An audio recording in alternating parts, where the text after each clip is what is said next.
J'ai trouvé tes petites économies, lança ma sœur d'un ton moqueur, en agitant les papiers. Merci pour le fonds d'études. Mes parents rayonnaient de fierté. Je n'ai eu qu'à passer un appel. Les agents du Trésor ont fait irruption par la porte. L'alerte du système de sécurité a retenti sur mon téléphone à 14h47, un jeudi après-midi. Quelqu'un était entré dans mon appartement. J'étais à 300 mètres de là, à Washington DC, en pleine réunion confidentielle au département du Trésor. J'avais donc la certitude absolue que la personne qui avait déclenché mon capteur de porte ne devait pas être là. Je me suis excusé de la réunion et j'ai affiché le flux de la caméra sur mon téléphone. La qualité de l'image était d'une clarté cristalline. L'un des avantages d'avoir une habilitation de sécurité, qui exigeait des évaluations régulières de la menace, était que j'avais été autorisé à installer une surveillance de qualité gouvernementale dans ma résidence. Ma sœur Vanessa se tenait dans mon salon, regardant autour d'elle avec cette expression familière de droit désinvolte qu'elle avait portée toute notre vie. Elle s'est dirigée directement vers mon bureau, jetant à peine un regard au reste. Je l'ai regardée essayer la porte du bureau, fermée à clé comme toujours. Elle a sorti quelque chose de sa poche. Cela ressemblait à un tenseur et à un jeu de crochetage. Vanessa avait-elle appris à crocheter les serrures? Cela lui a pris 4 minutes. Pas mal pour une amatrice. La porte s'est ouverte et elle a disparu à l'intérieur. Ma mâchoire s'est crispée. J'ai affiché le flux de la caméra du bureau. Vanessa est allée directement au coffre-fort mural derrière mon bureau, celui qui était dissimulé derrière la carte encadrée de l'organigramme du département du Trésor. De toute évidence, elle était déjà venue dans mon bureau en mon absence, probablement lors de l'une de ses visites surprises où elle avait utilisé la clé d'urgence que j'avais donnée à nos parents. Je l'ai regardée examiner le clavier électronique du coffre-fort. Elle a essayé plusieurs combinaisons, l'anniversaire de notre mère, l'anniversaire de notre père, son propre anniversaire, toutes incorrectes. Puis elle a sorti son téléphone et a passé un appel. Après un moment, elle a tenu le téléphone près du clavier du coffre. Une sorte d'application de piratage, probablement. Je me suis fait une note mentale de signaler cela à la sécurité de l'immeuble et de mettre à jour mes systèmes. 5 minutes plus tard, le coffre-fort s'est ouvert avec un déclic. Le visage de Vanessa s'est illuminé de triomphe alors qu'elle ouvrait grand la porte. Elle a plongé la main à l'intérieur et a sorti les chemises de documents scellés que j'y avais rangés. Son expression est passée à la confusion en les examinant. Ce n'était clairement pas ce qu'elle s'attendait à trouver. Je savais exactement ce qu'elle regardait. 3 chemises contenant des obligations aux porteurs émises par le Trésor des États-Unis. Valeur nominale totale, 500 000 $. Il s'agissait de titres gouvernementaux protégés que j'étais autorisé à détenir dans le cadre de mon travail d'analyste financière au département du Trésor, spécialisé dans les enquêtes sur la fraude en valeurs mobilières. Elle ne pouvait absolument pas comprendre ce qu'elle tenait. Pour un œil non averti, cela ressemblait probablement à des certificats fantaisistes ou peut-être à de vieux titres de bourse. Je l'ai regardé fourrer les chemises dans son grand sac à main, fermer le coffre-fort et se dépêcher de sortir de mon appartement. Je suis resté assise, très immobile, pendant un long moment, à digérer ce que je venais de voir. Puis j'ai passé 3 appels. D'abord à mon superviseur direct au Trésor, puis au bureau de l'inspecteur général du Trésor. Enfin, à la brigade financière des services secrets. Tous les 3 ont eu la même réaction immédiate, tout verrouiller, signaler le vol par les canaux officiels et ne pas tenter de récupérer les titres moi-même. Ce sont des instruments enregistrés, a dit mon superviseur, la voix tendue. Les numéros de série sont suivis dans la base de données fédérale. Si quelqu'un essaie de les encaisser ou de les transférer, le système le signale automatiquement. Mais Sarah, votre sœur vient de commettre un crime fédéral, plusieurs crimes fédéraux. Vous comprenez cela? Je comprends. Le Trésor prend le vol de titres gouvernementaux extrêmement au sérieux. Ce n'est pas quelque chose que nous pouvons ignorer. Je ne vous le demande pas. Je signale un vol d'instruments fédéraux protégés. Suivez le protocole standard. Il y eut une pause. L'équipe d'intervention sera minutieuse et rapide. Bien. J'ai mis fin à l'appel et je suis retourné à ma réunion, bien que j'aie à peine entendu un mot de la présentation. Mon esprit rejouait les images de sécurité, regardant ma sœur s'introduire méthodiquement chez moi et voler un demi-million de dollars en titres gouvernementaux. Vanessa avait toujours été l'enfant prodige. Belle, charmante, sociable sans effort d'une manière que je n'avais jamais réussi. Ses parents l'adoraient. Elle s'était mariée jeune avec un dentiste au succès modéré, avait eu 2 enfants parfaits comme sur une photo, et vivait dans une immense maison de banlieue dont notre mère aimait se vanter auprès de ses amis. Moi, par contre, j'avais été la fille difficile, trop sérieuse, trop concentrée sur ma carrière, trop peu intéressée par les étapes familiales traditionnelles.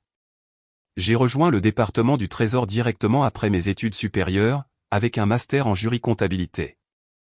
J'ai passé 8 ans à gravir les échelons, à travers des postes de plus en plus confidentiels. Mon rôle actuel consistait à suivre les fraudes internationales en valeurs mobilières et les schémas de blanchiment d'argent. Ma famille n'avait aucune idée de ce que je faisais réellement. Quand ils posaient des questions sur mon travail, je donnais des réponses vagues sur l'analyse financière et le travail gouvernemental. Ils supposaient que j'étais une sorte de bureaucrate de bas niveau, poussant des papiers dans un cubicule.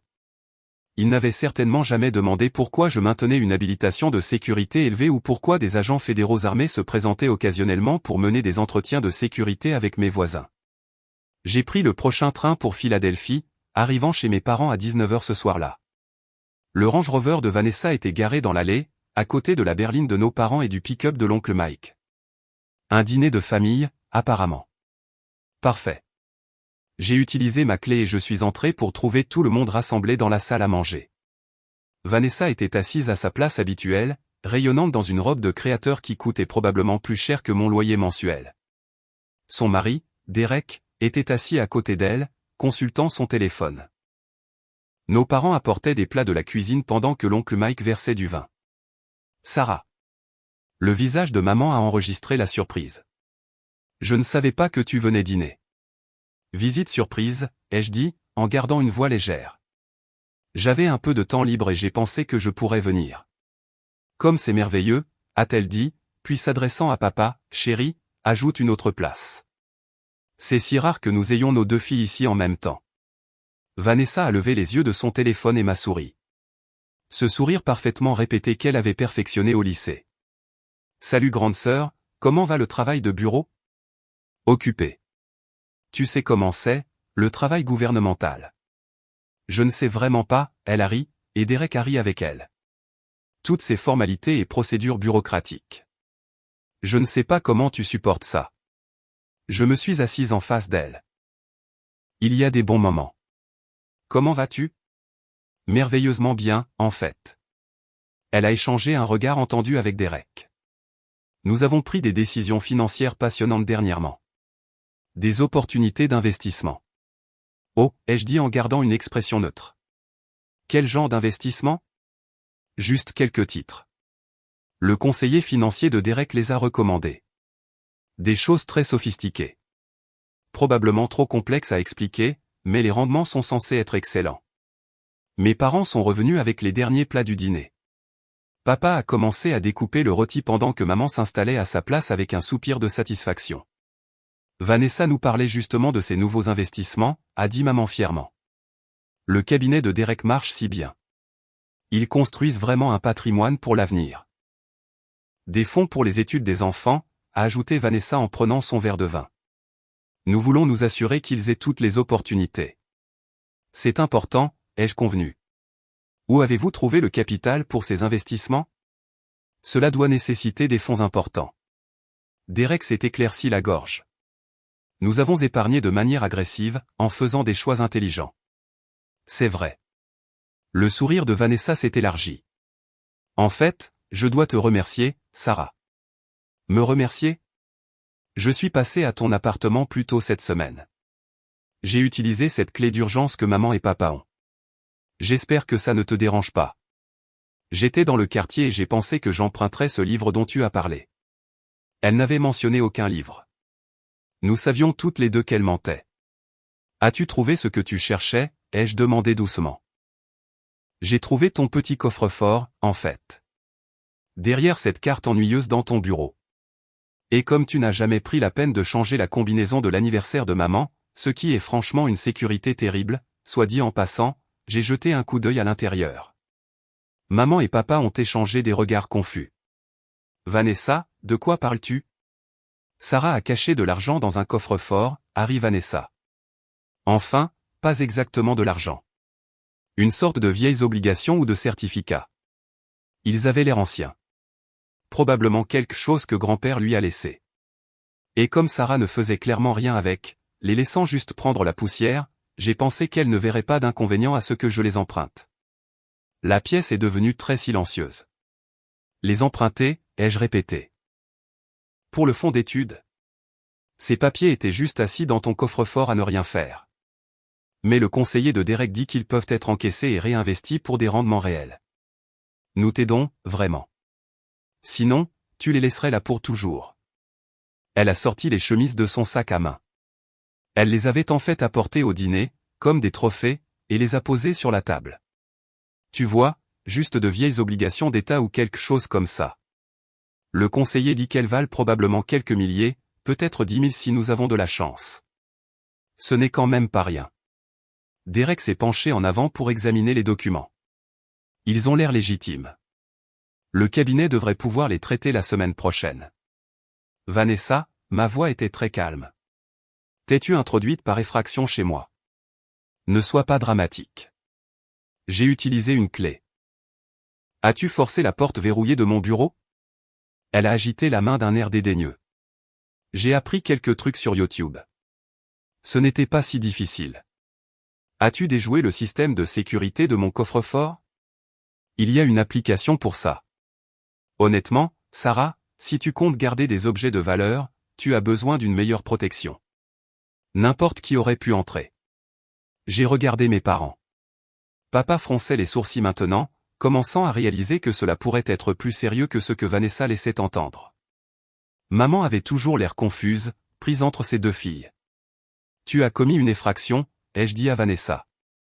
Tu as forcé une serrure sécurisée, compromis un coffre-fort électronique et volé son contenu. Volé, Harry Vanessa. Nous sommes une famille. Ce n'est pas du vol quand ça vient de ta sœur. De plus, tu ne les utilisais clairement pas. Quand as-tu regardé ces papiers pour la dernière fois? Le mois dernier. Pendant mon audit trimestriel. Ton quoi? J'ai sorti mon téléphone et je l'ai posé sur la table. Ce ne sont pas de vieilles obligations de grand-père. Ce sont des obligations aux porteurs émises par le Trésor des États-Unis. Série actuelle, valeur nominale totale, 500 000 $. Ce sont des instruments fédéraux enregistrés que je suis autorisé à détenir dans le cadre de mon poste au département du Trésor. La couleur a quitté le visage de Vanessa. De quoi parles-tu? Je suis analyste financière principale à la division des enquêtes sur la fraude en valeurs mobilières du département du Trésor. Je détiens une habilitation de sécurité très secret. Ces obligations dans ton sac à main sont des titres gouvernementaux protégés dont j'ai la garde dans le cadre de mon travail d'enquête sur les crimes financiers internationaux. La main de Derek s'est figée sur son verre de vin.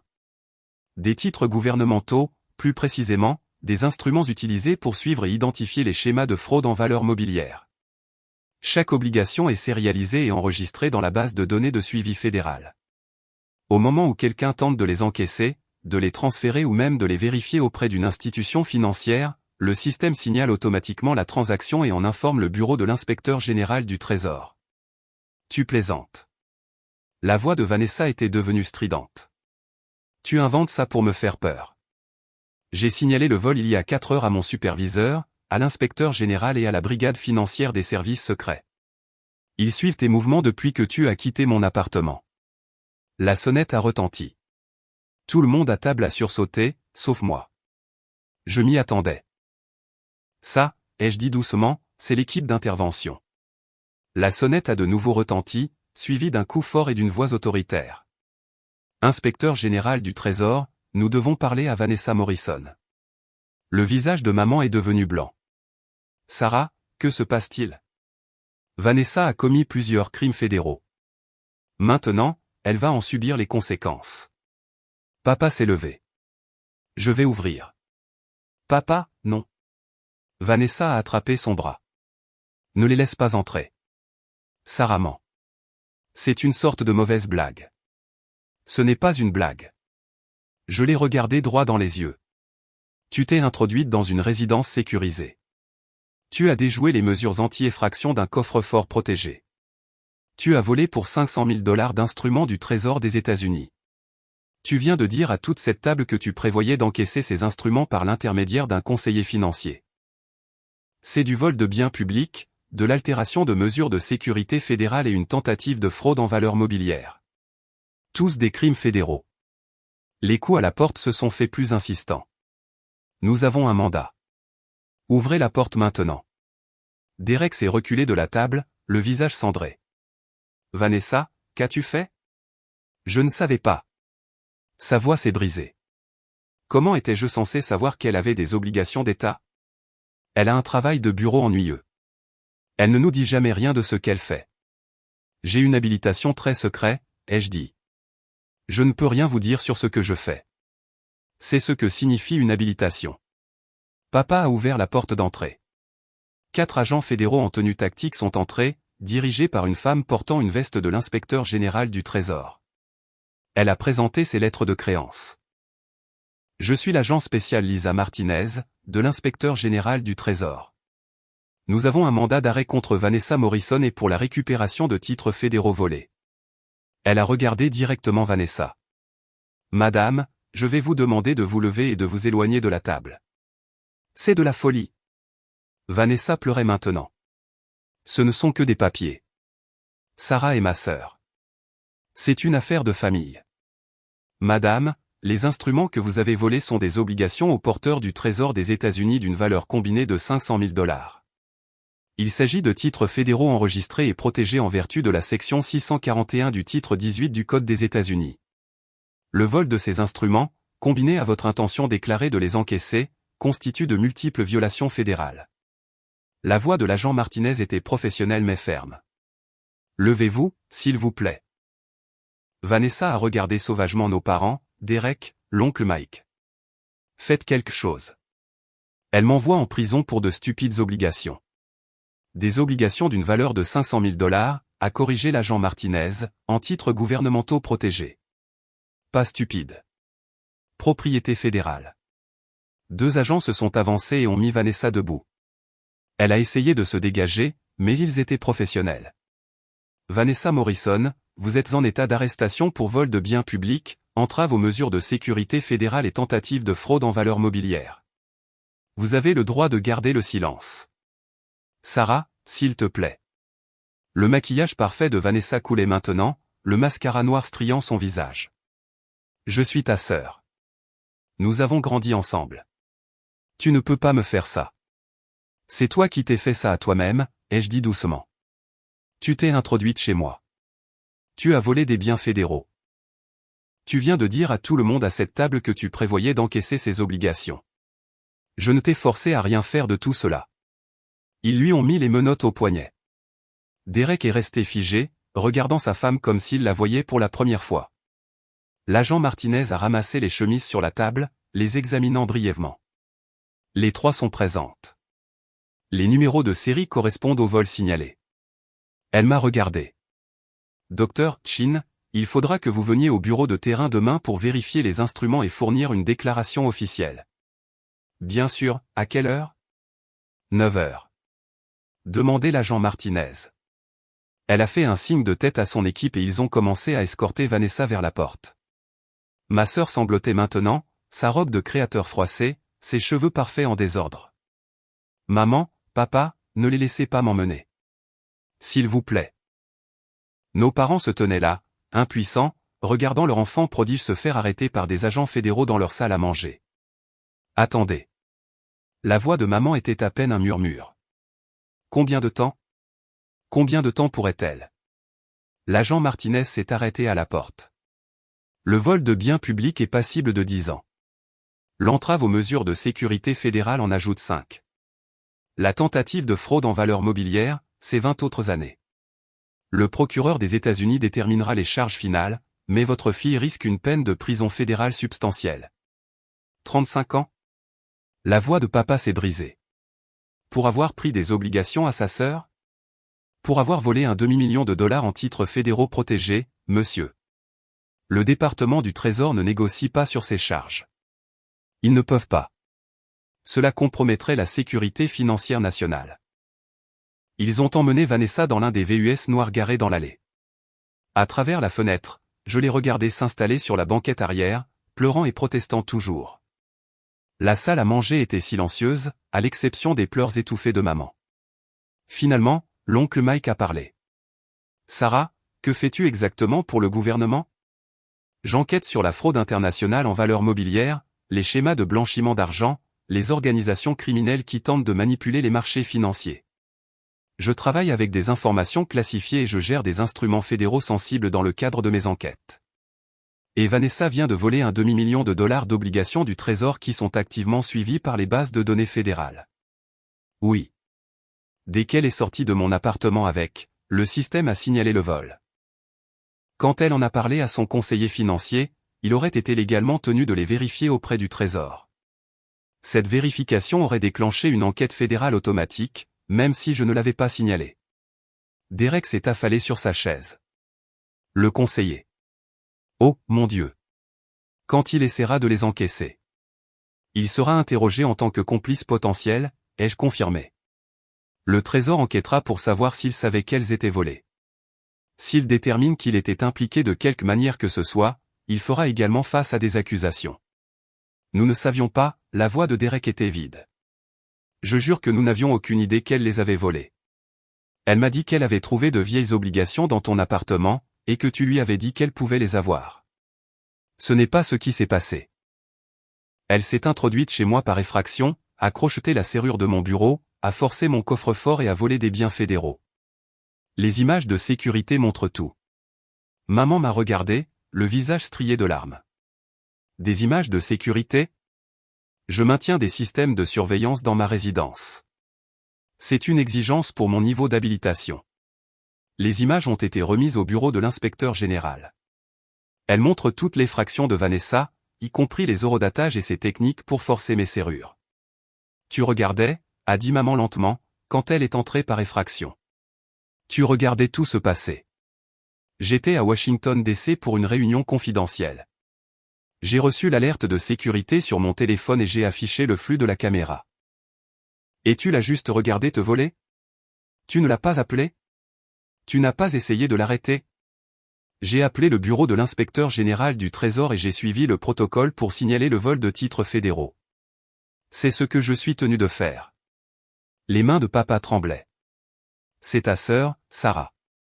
Ta propre sœur. Comment as-tu pu les laisser l'arrêter? Pour de l'argent?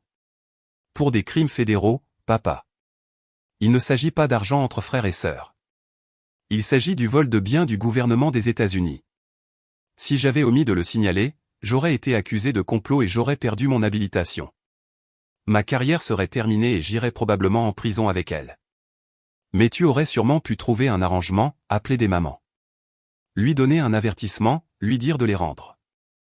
Les obligations étaient en sa possession depuis 4 heures. Pendant ce temps, elle a contacté un conseiller financier et a entamé le processus pour les encaisser. C'est une tentative de fraude en valeurs mobilières. Il n'y a pas d'arrangement possible avec des accusations fédérales. La loi ne se soucie pas que nous soyons de la même famille. L'oncle Mike s'est frotté le visage. Jésus-Christ. Vanessa a toujours pensé que les règles ne s'appliquaient pas à elle. Elles ne s'appliquent généralement pas, ai-je dit, parce que vous avez tous passé notre vie entière à lui trouver des excuses, à arranger les choses, à réparer ses erreurs. Mais vous ne pouvez pas arranger des crimes fédéraux. Le département du Trésor ne se soucie pas qu'elle soit jolie ou charmante, ou que maman et papa l'aiment plus. Ce n'est pas juste, a dit maman sèchement. Nous ne l'aimons pas plus. N'est-ce pas? J'ai regardé autour de la table. Quand est-ce que l'un de vous a demandé des nouvelles de mon travail, de ma vie? Quand est-ce que vous avez visité mon appartement pour la dernière fois ou exprimé un quelconque intérêt pour ce que je fais? Vous êtes allé des dizaines de fois chez Vanessa. J'habite à Philadelphie depuis 8 ans et vous êtes venu 2 fois. Le silence leur a répondu. Vanessa a supposé que mon travail n'avait aucun sens parce que vous avez tous supposé que mon travail n'avait aucun sens. Elle pensait que ces obligations n'étaient que de vieux papiers parce qu'aucun de vous n'a jamais considéré que je pourrais avoir quelque chose de valeur, que je pourrais réussir, que ma carrière pourrait réellement compter. Sarah, a commencé papa, mais je l'ai interrompu. Je détiens une habilitation de sécurité très secret. Je gagne 167 000 $ par an. J'ai reçu 3 mentions élogieuses du secrétaire au Trésor pour mon travail de démantèlement de réseaux de fraude internationaux. L'année dernière, j'ai aidé à récupérer 90 millions de $ en titres volés. Mais aucun de vous ne le sait, Parce que vous n'avez jamais demandé. Derek me regardait comme si j'étais une étrangère. Tu gagnes. Vanessa m'a dit que tu gagnais probablement 40 ou 50 000. Elle vous a dit ça parce qu'elle le supposait. Parce que vous le supposiez tous. Parce que je ne vis pas dans une immense maison, que je ne conduis pas de Range Rover et que je ne me vante pas de mon salaire au dîner de famille. Où va ton argent? A demandé l'oncle Mike, vraiment curieux maintenant. Dans des investissements, des comptes de retraite, des fondations caritatives. Je vis simplement parce que je préfère ça comme ça, pas parce que je ne peux pas me le permettre autrement. Mais Vanessa a regardé mon style de vie et a supposé la pauvreté. Elle a supposé que ces obligations dans mon coffre-fort étaient un héritage oublié plutôt que des instruments fédéraux actifs que je suis chargé de protéger. L'agent Martinez était revenu après avoir placé Vanessa dans le véhicule. Docteur Chin, une dernière chose. Nous avons trouvé des preuves dans les relevés téléphoniques de Madame Morrison qu'elle avait fait des recherches sur la façon d'ouvrir des coffres-forts au cours des 2 dernières semaines. Elle a également fait plusieurs recherches sur l'encaissement de vieilles obligations et sur la question de savoir si les membres de la famille pouvaient les réclamer. Ce n'était pas une décision impulsive. Elle a planifié cela. Le poids de cette révélation s'est abattu sur la pièce. 2 semaines, ai-je dit doucement. Elle a passé 2 semaines à planifier de me voler. Le procureur des États-Unis utilisera cela pour démontrer la préméditation. Cela renforce considérablement le dossier. L'agent Martinez a jeté un coup d'œil au mari de Vanessa. Monsieur Morrison, nous devrons également vous interroger. Vous n'êtes pas en état d'arrestation, mais nous devons établir ce que vous saviez des plans de votre femme. Derek a hoché la tête en silence. L'agent Martinez est parti et la pièce est retombée dans le silence. Le procès a mis 9 mois à arriver devant le tribunal. L'avocat de Vanessa a tout essayé, affirmant qu'elle pensait que les obligations appartenaient à la famille, arguant qu'elle ne comprenait pas leur valeur, suggérant que je lui avais donné la permission d'accéder à mon appartement. Rien de tout cela n'a fonctionné. Les images de sécurité étaient accablantes. Elle la montrait s'introduisant méthodiquement chez moi, crochetant la serrure de mon bureau avec des outils qu'elle avait achetés spécialement à cet effet, utilisant une application de crochetage de coffre-fort sur son téléphone et volant les chemises contenant les obligations. Ces relevés téléphoniques montraient les 2 semaines de recherche. Ces messages textes à Derek révélaient qu'elle savait que les obligations pouvaient avoir de la valeur. Elle avait écrit « Trouver la cachette secrète de Sarah » pourrait valoir beaucoup d'argent le jour où elle les avait volés. Le conseiller financier a témoigné qu'elle l'avait contacté au sujet de vieilles obligations du Trésor et avait posé des questions sur les rendements maximaux sans poser de questions. Il avait refusé et signalé la conversation à son service de conformité, qu'il avait signalé au Trésor avant même que Vanessa ne soit arrêtée. Le procureur fédéral a détaillé chaque élément de chaque crime devant le jury.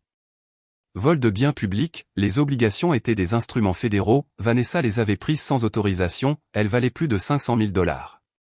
Entrave aux mesures de sécurité fédérale, elle avait recherché et acheté des outils de crochetage, utilisé une application pour forcer la sécurité électronique du coffre-fort. Tentative de fraude en valeurs mobilières, elle a essayé d'encaisser les obligations par l'intermédiaire d'un conseiller financier, sachant qu'elles ne lui appartenaient pas. Le jury a délibéré pendant 6 heures.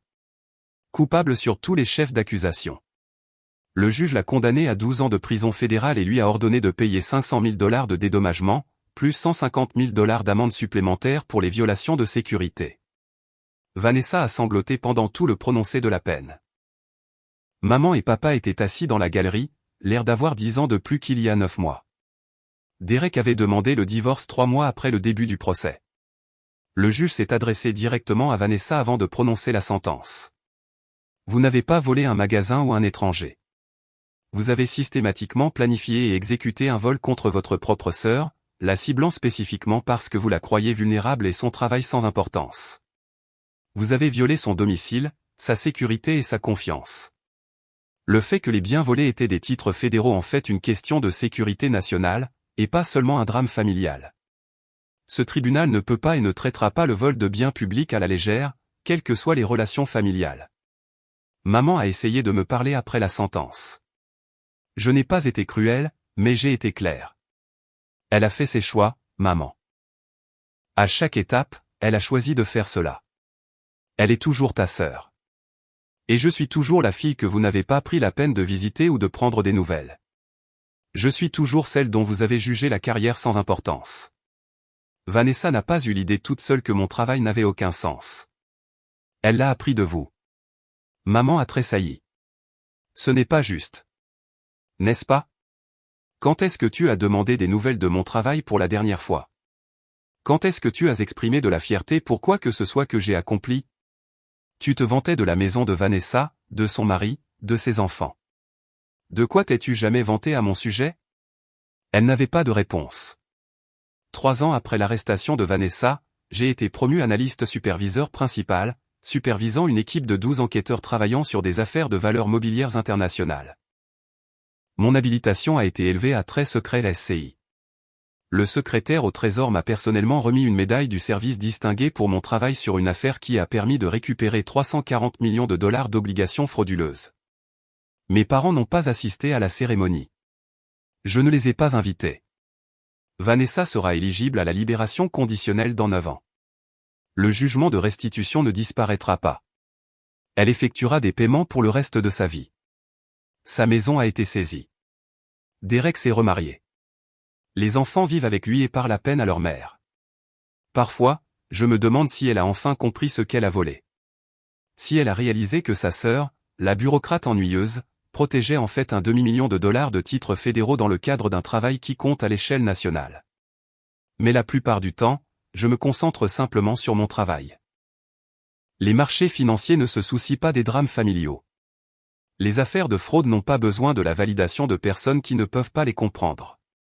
Le travail est tout simplement important, et c'est suffisant. Mon appartement dispose désormais d'une sécurité de niveau militaire, serrure biométrique, coffre-fort crypté avec technologie inviolable, système de surveillance surveillé par IA. Le bureau de l'inspecteur général a approuvé les améliorations et le Trésor a payé l'installation. Je n'ai cependant jamais changé la politique des clés d'urgence. Mes parents ont toujours une clé. Ils ne l'ont jamais utilisée pour me rendre visite. Je n'en suis pas amer. J'ai juste fini d'attendre des choses de personnes qui n'ont fondamentalement jamais apprécié ce que je fais. Le mois dernier, l'une de mes enquêtes a conduit à l'arrestation d'un réseau de fraude internationale qui avait volé 2,3 milliards de dollars de titres dans 7 pays. L'affaire a fait la une des journaux financiers. 3 gouvernements étrangers ont envoyé des félicitations officielles. J'ai pensé à envoyer les articles de presse à mes parents. Puis j'ai pensé aux années de travail de bureau ennuyeux. Et à quand vas-tu faire quelque chose d'important de ta vie? Et à Vanessa réussit si bien. Peut-être que tu devrais être plus comme ta sœur. Au lieu de cela, j'ai classé les félicitations dans mon bureau et je suis passé à l'affaire suivante. Certaines personnes passent toute leur vie à attendre que leur famille reconnaisse leur valeur. J'ai décidé d'arrêter d'attendre et de continuer à protéger la sécurité financière des États-Unis. Les obligations n'ont pas besoin de l'approbation de ma famille pour avoir de l'importance. Moi non plus. Vanessa écrit de temps en temps. Des lettres de la prison fédérale de Virginie-Occidentale où elle purge sa peine. Elle commence par des excuses et se termine par des demandes, principalement pour savoir si je peux parler au procureur pour réduire sa peine, l'aider avec ses paiements de restitution ou écrire des lettres à la commission des libérations conditionnelles. Je ne réponds pas, non par cruauté, mais parce que certaines leçons ne peuvent être apprises si quelqu'un vous sauve constamment des conséquences de vos choix. Elle a passé toute notre vie à croire que les règles ne s'appliquaient pas à elle. Que son charme, sa beauté et son statut de fille préférée signifiaient qu'elle pouvait prendre ce qu'elle voulait sans conséquence. La prison fédérale lui apprend le contraire. Et je m'apprends à moi-même que ma valeur n'est pas déterminée par la reconnaissance de ma famille. Le travail suffit. Les affaires que je résous, les fraudes que j'empêche, les titres que je protège, c'est suffisant. Certaines personnes naissent dans des familles qui célèbrent leur succès. D'autres doivent construire leur validation de réunion confidentielle en réunion confidentielle, de félicitations en félicitations, jusqu'à ce que le travail parle de lui-même si fort que même les sceptiques ne peuvent plus prétendre ne pas le voir. J'ai construit la mienne, et personne, pas même la famille, ne peut me la voler.